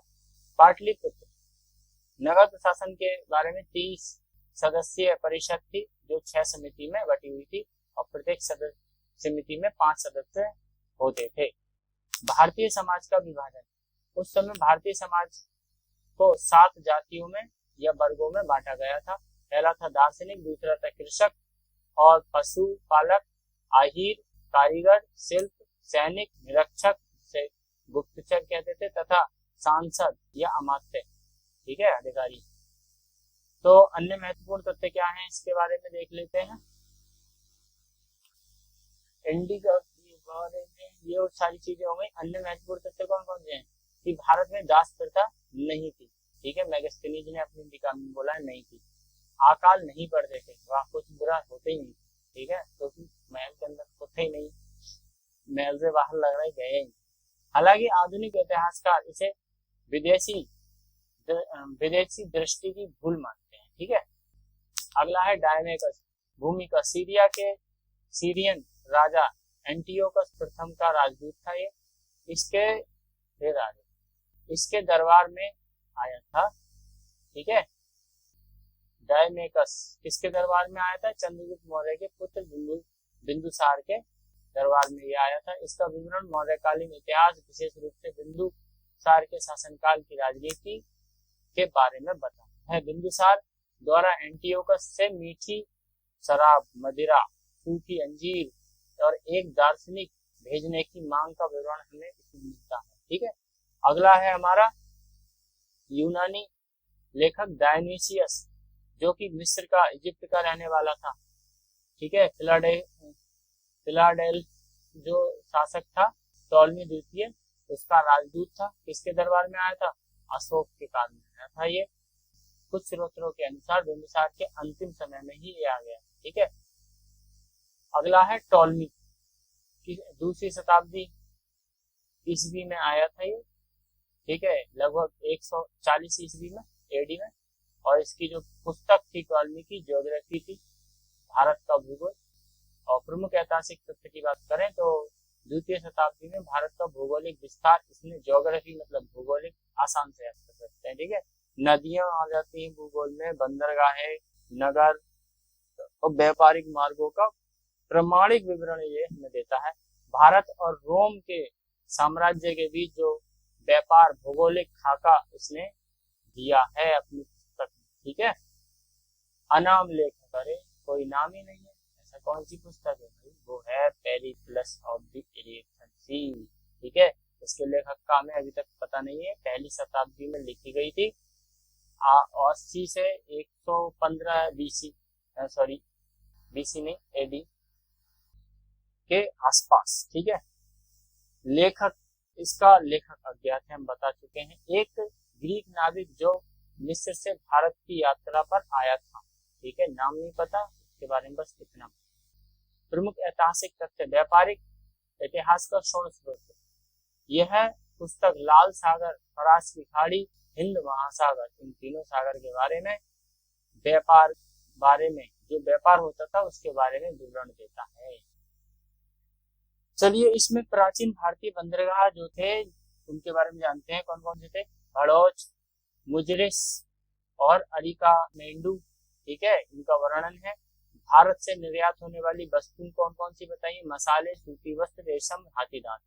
आयात होने वाली मतलब भारत में आने वाली चीजें कौन कौन सी थी? आ से आयात, आ से आने वाली चीज, ठीक है। रोमन सिक्के और शराब, ठीक है, बाहर से आती थी, बेकार ही चीजें आ रही, ठीक है। तो रोमन सिक्के बहुत थे। उस वक्त क्या था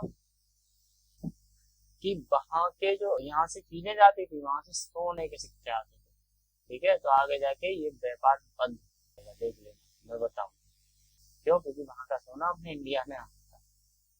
चलिए, प्लिनी द एल्डर, ये पहली प्रथम शताब्दी की बात है, 70 एडी की बात है लगभग, और नेचुरल हिस्टोरी का है ये। जो अब बात आती है रोमन में, रोमन लैटिन भाषा में लिखी गई है ये। प्रमुख ऐतिहासिक तथ्य की बात करें तो ये भारत और इटली के बीच जो व्यापार होता था उसकी जानकारी हम देती है।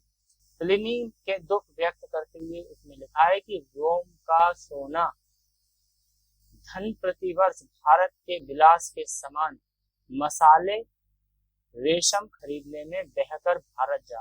आ गई बात, बोला था। सिक्के, ये हैं भाई सिक्के। सिक्के के अलावा सोना वगैरह ये सब कहाँ आ रहा था? अपने भारत में, ठीक है। किसके बदले में? मसाले और रेशम के बदले में। और ये दुख कौन प्रकट कर रहा है? कौन कर रहा है? प्लिनी। प्लिनी रो रहा है कि हमारे यहाँ का सोना है और वो मसाले और चंद चीजों के चक्कर में सोना जैसी चीज दूसरे देश में जा करोगे क्या जब तुम्हारे पास मसाले ही नहीं थे? खरीदोगे नहीं, चलो खरीदे। ये है अगला, सिकंदर के समकालीन जो यूनानी लेखक थे उनके बारे में देखते हैं। ये देखिए आया हुआ ये क्वेश्चन भी इस पर, ठीक है। जब हम बताएंगे ना, आपको प्रीवियस क्वेश्चन कराएंगे तब सारी चीजें बताएंगे क्या क्या हमने पढ़ाया है और क्या क्या आ चुका है और क्या क्या आएगा, सब कुछ। निरियाकस, सिकंदर का जल सेनापति था यह, जिसने सिंधु नदी से फारस खाड़ी तक समुद्री मार्ग का प्रमाणित विवरण दिया है। और अन्य सीक्रेट, सिकंदर का जीवन चरित्र लिखा है इसने। भारत के साधुओं और दार्शनिक जैसे कलानास का वर्णन किया है। अरिस्टोबुलस, जो कि हिस्ट्री ऑफ द वॉर इसने लिखी थी। एरियन तथा स्ट्रोबो, एरियन के बारे में देखते हैं। एरियन ने एनवेसिस ऑफ अलेक्जेंडर और इंडिका नाम से रचनाएं की थी। और सिकंदर के आक्रमण तथा मैगस्थनीज के विवरण का सबसे विश्वसनीय संकलन इसने किया था। स्ट्रोबो के बारे में जाने तो इसने ज्योग्राफी में, इसकी किताब थी ज्योग्राफी, भारत का भूगोल। चंद्रगुप्त मौर्य के महल, विवाह संबंधों और सेल्यूकस की पुत्री के साथ विवाह, चंद्रगुप्त द्वितीय का, सॉरी नहीं, चंद्रगुप्त मौर्य का, सेल्यूकस हेलिना का विवाह, ठीक है। सेल्यूकस की पुत्री थी, उसका विवाह चंद्रगुप्त मौर्य से हुआ था, उसका विवरण इसमें दिया। यूनानी स्रोत्र का ऐतिहासिक महत्व और सीमाएं देख लेते हैं। यूनानी से क्या क्या स्रोत? सटीक कालक्रम, यूनानी स्रोत्र से उल्लेखनीय सेंड्रोकट की पहचान विलियम जोन्स ने चंद्रगुप्त मौर्य के रूप में की थी, जिससे संपूर्ण प्राचीन भारतीय की तिथि क्रम को तय करने में आसानी हुई थी। और भाषा संस्कृत की अज्ञानता, भारतीय भाषा की समझ न होने के कारण कई बातें गलत समझी गई, और जैसे 7 जातियों का अवधारणा, व्यापार और भूगोल, बंदरगाहों, व्यापारिक वस्तुओं, समुद्री मार्ग की ठोस तथ्यात्मक जानकारी, इनमें थोड़ी गलतियां हो गई थी, ठीक है। अतिशयोक्ति और काल्पनिक बातें, चोटियों द्वारा सोना खोदना, एक पैर वाले लोग आदि, ऐसी बहुत सारी चीजों का समावेशन हुआ था, ठीक है। अब आते हैं चीनी यात्री जो थे फाहियान। यात्रा काल 399 ईस्वी में आए, 414 तक ये रहे भारत में, लगभग 14 से 15 साल रहे। किसके शासन काल में? चंद्रगुप्त द्वितीय, विक्रमादित्य के काल में। इन्होंने एक रचना लिखी थी, फोकी, ठीक है, फोकी इनकी पुस्तक का नाम, ठीक है। और सम्राट का नाम ना लिखा, इसने भी सम्राट का नाम नहीं, चाणक्य ने भी नहीं लिखा था और इसने भी नहीं लिखा था। बहुत बढ़िया। फाहियान ने अपनी पुस्तक में चंद्रगुप्त द्वितीय का नाम नहीं लिखा क्योंकि उसका ध्यान केवल धार्मिक व्यवस्था और समाज पर था। काफी फोकस आदमी, राजा कोई बोलिए कहाँ पे। मध्य देश का वर्णन, उसने गुप्त साम्राज्य के मध्य देश को शांतिपूर्ण और समृद्ध बताया। बहुत बढ़िया। दंड विधान, अपराध के लिए दंड नहीं दिया, दंड मृत्यु दंड नहीं था, अपराध में मृत्यु दंड नहीं था, ठीक है, केवल जुर्माना लगाया जाता था और बार बार राजद्रोह करने पर दाहिना हाथ काट दिया जाता था। अहिंसक समाज, लोग मांस, मदिरा और प्याज, लहसुन का सेवन नहीं करते थे, ये बोलता है। फाहियान ने बहुत सारी जानकारी। चांडालों का उल्लेख भी इसमें करा है। समाज में चांडाल अस्पृश्य वर्ग को कहा जाता था कि दयनीय स्थिति, बहुत ही ज्यादा दयनीय स्थिति उनकी। पहला स्पष्ट उल्लेख फाहियान ने ही किया, ठीक है। उसने लिखा कि चांडाल नगर के बाहर, ठीक है, रहते थे और जब नगर या बाजार में वो आते थे तो लकड़ी से ताली बजाना पड़ती थी उनको, और ताकि लोग उनसे दूर रहें, ठीक है, पता चल जाए। कौड़ियों का प्रयोग होता था, आम लेन देन के लिए कौड़ियों का प्रयोग होता था उस वक्त, फाहियान ये भी कहता है। अब बातें हैं हिंगसांग। हिंगसांग क्या कहता है? यात्रियों का राजकुमार कहते हैं पहली बात इसको, ठीक है। शाक्य मुनि भी कहा जाता है इसको, शाक्य मुनि। यात्रा काल जो था 629 ईस्वी से 645 ईस्वी तक भारत में 16 वर्ष ये रहा, जो कि हर्षवर्धन वंश में रहा, हर्षवर्धन के समय, ठीक है। इसने जो पुस्तक लिखी थी सीयू की थी, ठीक है। और मुख्य तथ्य अगर बात करें तो नालंदा विश्वविद्यालय नालंदा में लगभग 5 से 6 वर्ष तक अध्ययन किया था इसने, और उस समय कुलपति जो थे नालंदा के शीलभद्र थे। हिंगसांग के अनुसार उसमें 10,000 बालक रहते थे, 10,000 छात्र थे।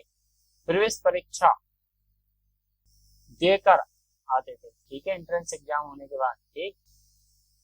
चलिए, कन्नौज और प्रयाग की सभाएं, इसमें हर्षवर्धन द्वारा आयोजित कन्नौज में जो धर्म सभा हुई थी प्रयाग के महामोक्ष परिषद में, जहां हर्ष 5 वर्ष अपना सब कुछ दान कर देता है, आंखों देखा वर्णन ये देता है।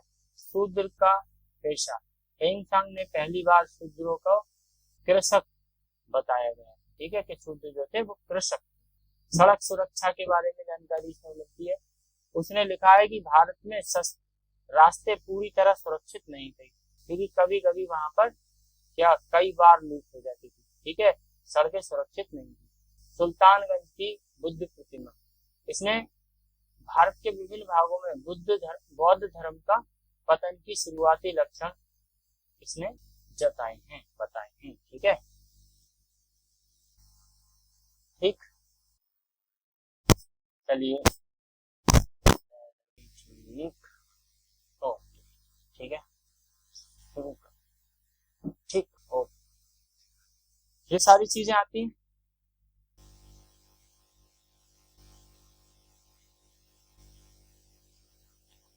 ठीक है, थक गए। अब आते हैं इत्सिंग पर, ठीक। यात्रा काल 671 ईस्वी से 695 ईस्वी के बीच ये रहा, और अब देख लीजिए कि भारत मल्लद्वीप समूह में बौद्ध धर्म का विवरण ये बताता है। मुख्य क्या क्या तत्व हैं जिनके बारे में बताता है? ये कहता है समुद्री मार्ग से, मतलब ताम्रलिप्ति जो बंदरगाह था उस मार्ग से ये आया, ठीक है। इसने नालंदा और विक्रमशिला विश्वविद्यालय की कार्यकारिणी, भिक्षुओं के आचार विचार, खान पान के और उनके नियमों के बारे में सबसे विस्तृत वर्णन दिया है। इसने अपने साथ 400 से अधिक बौद्ध संस्कृत ग्रंथ की प्रतियां चीन ले गया था, ठीक है, कॉपी ले गया था, 400 से अधिक अपने देश में ले गया था, सोचो कितना बड़ा ज्ञान लेके गया था। पूर्ववर्ती गुप्त राजाओं जैसे श्रीगुप्त द्वारा चीनी यात्रियों के लिए मंदिर का निर्माण करवाना, इसका भी विवरण ये देता है। अब बातें हैं अब आते हैं अन्य जो चीनी यात्री थे। सुंगयुन, ठीक है, 518 एडी में भारत आया था। गांधार क्षेत्र में बौद्ध स्थलों का वर्णन ये बताता है। उस समय भारत पर तो मिहिरकुल और तोरमान का प्रभाव था, ठीक है। मातवालनी जो हर्षवर्धन के पूर्वी अभियानों और उनकी सैन्य शक्ति का विवरण हमें देता है। चाउजू हुआ 13वीं शताब्दी में, इसने चूफानची, ये पुस्तक का नाम है जो कि इसने लिखी। चोलकालीन समाज और व्यापार और चीन भारत दोनों की समुद्री व्यापार पर उसने प्रकाश डाला है। बैटरी से नहीं लिखा है, ठीक है। पानी पढ़ते पढ़ते बोर नहीं, मजे में पढ़ना। अलबरूनी 11वीं शताब्दी में ये आया था। इसने क्या करा था? प्रथम पाश्चात्य भारतीय इतिहास में सबसे निष्पक्ष विदेशी जो माना जाता है, इसी को माना अलबरूनी। समय काल था 1024 से 1030 तक, 6 साल लगभग का, जो कि मोहम्मद गजनवी के साथ भारत आक्रमण के समय आया था। मूल जो इसका नाम था अबू रेहान मोहम्मद इब्न अहमद अलबरूनी, ठीक है, पूरा नाम याद कर लेना, काफी है। ख्वारिज़्म, आधुनिक उज्बेकिस्तान जो है वहां का ये रहने वाला था। प्रमुख पुस्तक क्या है? किताबुल हिंद या तहकीक-ए-हिंद, ठीक है, एक ही बात, कोई भी नाम आ जाता है एग्जाम में, ठीक है, तो दोनों को याद कर लेंगे। भारत की खोज भी कहते हैं इसे, इसका अर्थ ये भारत की खोज। प्रमुख ऐतिहासिक तथ्य देखते हैं। भाषा और अध्ययन, अलबरूनी पहला मुस्लिम विद्वान था जिसने संस्कृत भाषा सीखी और वेद पुराण और भगवद गीता, पतंजलि के योग सूत्र, वराहमिहिर की रचनाएं, इनका अध्ययन किया था। जान रहे हो, यहाँ की संस्कृति का इसने अध्ययन किया, यहाँ के लोगों को समझने के लिए। बहुत खतरनाक आदमी जो लर्निंग करता है ना, तभी तो इसको ये कहा गया है निष्पक्ष। सारी चीजें इसने पढ़ी, ठीक है। भेदभाव वाली बात थोड़ी कम होगी, हो सकता है थोड़ी बहुत हो। तो भाषा अध्ययन, अलबरूनी ने भाषा अध्ययन किया था। और भारतीय समाज और जाति व्यवस्था के बारे में इसने 4 वर्णों ब्राह्मण, क्षत्रिय, वैश्य, शूद्र और उनके 8 अंत्योदय वर्ग जैसे मोची, धोबी, बुनकर आदि का वर्णन ये देता। वैज्ञानिक ज्ञान की बात करें तो खगोल शास्त्र, गणित और दशमलव प्रणाली, चिकित्सा और रसायन, केमिस्ट्री, ठीक है, रसायन शास्त्र को की खूब प्रशंसा की भारत की, ठीक है। भारतीयों को भारत की असंकीर्णता पर टिप्पणी देखते हैं। निष्पक्ष होकर लिखा है कि भारत को यह घमंड है कि उनके जैसा कोई देश नहीं, उनके जैसा कोई राजा नहीं और उनके विज्ञान जैसा कोई विज्ञान नहीं। उसने माना है कि भारतीय विद्वान बाहरी दुनिया से ज्ञान लेने से कतराते हैं। इसने ये बात, सुलेमान 9वीं शताब्दी में आया। समय 891 ईस्वी में।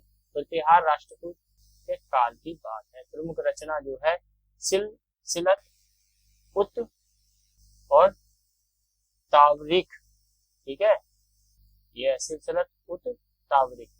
मुख्य तथ्य क्या है? पाल प्रतिहार राष्ट्रकूट संघर्ष जो हुआ था, त्रिपक्षीय संघर्ष, उसके बारे में ये जानकारी देता है। राष्ट्रकूट बलहारा, उसने राष्ट्रकूट राजा अमोघ वर्ष प्रथम को बल्लभराज कहा और उन्हें दुनिया के 4 सबसे शक्तिशाली राजाओं, चीन, अरब, रोम के शासकों के साथ उनमें एक में गिना, ठीक है। प्रतिहार गुर्जर प्रतिहार शासक मिहिर भोज थे को जुर्ज कहा और लिखा कि उसकी सेना के पास सबसे बेहतरीन घुड़सवार टुकड़ी थी। यह अरबों का सबसे बड़ा शत्रु भी था। और पाल साम्राज्य, उसने बंगाल के पाल साम्राज्य रूहमी, उनको क्या कहा? पाल साम्राज्य को रूहमी कहा, ठीक है, इसे संबोधित किया। अल मसूदी की बात करते हैं साहब, 10वीं शताब्दी में आया था। अरब का हेरोडोटस कहा जाता है इसे। समय तो जो था 915 से 916वीं शताब्दी में ये आया। मुख्य रचना मुर्ज उज जहाब। ठीक है। प्रमुख ऐतिहासिक तथ्य की बात करें, भूगोलवेत्ता था, राष्ट्रकूट प्रतिहार शासकों के राज्यों का दौरा किया था इसने, प्रतिहार राज्यों का ब्यौरा किया था, और विशाल सेना तंत्र का उल्लेख ये करता है। समुद्री व्यापार, उसने पश्चिम तट में गुजरात के खंभात कैम्प में समुद्री व्यापार और मुस्लिम व्यापारियों की उपस्थिति के बारे में बताता है, और स्थानीय हिंदू राजाओं की शूरता, धार्मिक संस्कृति के बारे में ये बताता है। अगला है हमारा इब्न तूता। 14वीं जो शताब्दी थी उसके समय 1333 से 1347 ईस्वी के बीच मोरक्को यात्री था, ये मूल निवासी उत्तर अफ्रीका का था इब्न तूता। ये भारत आया, दिल्ली सल्तनत सुल्तान मोहम्मद बिन तुगलक, बढ़िया, इसको पढ़ाएंगे देखना, काफी बढ़िया, आपने पढ़ाई होगा, नहीं तो पढ़ा देंगे। इब्न तूता ने क्या लिखी, रहला, इसने रहला रिहेला हो गया ये, ठीक है, कोई बात नहीं, रहला यात्रा वृत्तांत लिखी थी। थोड़ी बहुत एरर तो हमारी एनटीए भी कर देती है, माइंड ऐसा करिएगा। ठीक है। तो सुल्तान मोहम्मद बिन तुगलक ने दिल्ली का काजी नियुक्त किया था, न्यायाधीश जज, ठीक है, इसको इब्न तूता को, और बाद में अपना दूध बना के चीन भेज दिया, मोरक्को का आदमी को चीन भेज दिया। ठीक है। डाक व्यवस्था, उसने भारत की तीव्र डाक व्यवस्था जैसे कि अश्व डाक, उलूक और पैदल डाक का दावा करता है, सबसे सटीक वर्णन किया था इसने, यदि संदेश बहुत तेजी से पहुंचते थे, ये कहता है। सती प्रथा के बारे में बताता है कि सती प्रथा प्रचलित थी, आंखों देखा इसने वर्णन बताया है। सती होने के लिए सुल्तान से अनुमति लेनी पड़ती थी। विजयनगर दक्षिण भारत में राजा और खंभात की कालीकट और अंतरराष्ट्रीय समुद्री व्यापार की जानकारी ये देता है। अन्य प्रमुख अरबी फारसी लेखक देख लेते हैं। अल इंदरिसी 12वीं शताब्दी में, नाम सुना कभी, देख लो भाई, अल इदरीसी है ना। अपनी पुस्तक में भारत के भूगोल, तट नगरों, बंदरगाहों, राजाओं के बारे में न्याय व्यवस्था का उल्लेख करते हैं। ठीक है। इब्न खुर्दाबादी, सॉरी, इब्न खुर्दादवे, इब्न खुर्दाबदे, थोड़ा टंग इशू है, डोंट, ठीक है, माइंड ना करिएगा, टंग से इशू रहता है। तो 9वीं शताब्दी में इसने किताब अल मसालिक बल मामलिक में भारत के मार्गों और अंतर प्रांतीय व्यापार, भारतीय जाति व्यवस्था जो कि 7 जातियों का वर्णन, इन सारी चीजों का ये क्या बताता है, वर्णन कर। अब्दुल रज्जाक, ये तो आपने सुना, ठीक है, ऊपर के शायद भी आप से कमेंट करके बताइए कितने लोगों ने ये पहले पढ़े। ठीक है। अब्दुल रज्जाक 15वीं शताब्दी में आया, फारसी यात्री, यह विजयनगर साम्राज्य के राजा देवराय द्वितीय के दरबार में आया था। उसने विजयनगर को दुनिया की सबसे शानदार शहर बताया। ठीक है। अब्दुल रज्जाक ने विजयनगर साम्राज्य को, विजयनगर जो नगर था उसको दुनिया के सबसे शानदार शहरों में से एक बताया। ठीक है। तो ये था हमारा स्रोत के इतिहास के, प्राचीन के इतिहास के स्रोत थे 3 क्लास में। ठीक है। अब आगे जाके पढ़ेंगे, ठीक है, प्राचीन इतिहास। ठीक। तो मैंने बोला था कि हर टॉपिक के बाद उसका PYQ कराऊंगा। ठीक है। तो जो स्रोत थे इस पे अगर PYQ में बनाऊंगा तो गड़बड़ हो जाएगा, आगे जाके टॉपिक में ये सारी चीजें मिलेंगी आपको, लेकिन आगे जाके डिटेल में पढ़ेंगे। ठीक है। लेकिन यहाँ थोड़ा अलग तरीके से पढ़ा है, वहाँ अलग तरीके से पढ़ेंगे। ठीक। तो बहुत सारी चीजें नहीं भी आएंगी। ठीक है। तो इसीलिए तो मैंने अलग पढ़ा है, तो उस पर PYQ हम नहीं करेंगे इस टॉपिक पे। अगले जो जितने भी टॉपिक मिलेंगे उन पर topic wise, chapter wise, unit wise जैसे भी होगा उस हिसाब से हम क्रम से क्लास चलाएंगे, और प्लेलिस्ट में आप देख लीजिएगा, ऑर्डर वे में सारी चीजें होंगी, और उसी ऑर्डर में आप देखिए, उसका रिवीजन करिए, ज्यादा मत करो लेकिन ज्यादा बार करो, मेरा क्या। ठीक है। एक क्लास को आप 2 बार देखो कम से कम, आराम से बिना जल्दी। और फिर जो नोट्स हैं वो लिख लो और उसको याद करो डेली के लिए। जितना पढ़ा है इनफ, टेंशन ना लो।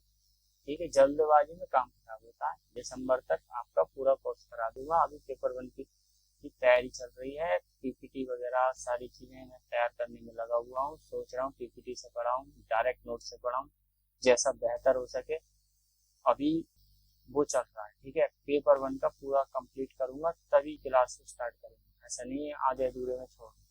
ठीक है, और बेहतरीन करो तो अच्छा करो, वरना मत करो। इतिहास काफी है आपको देने के लिए। पेपर 1 की तैयारी बिल्कुल बढ़िया कराऊंगा और बिना पैसे। तो भाई साहब इस चैनल को लाइक कर दो।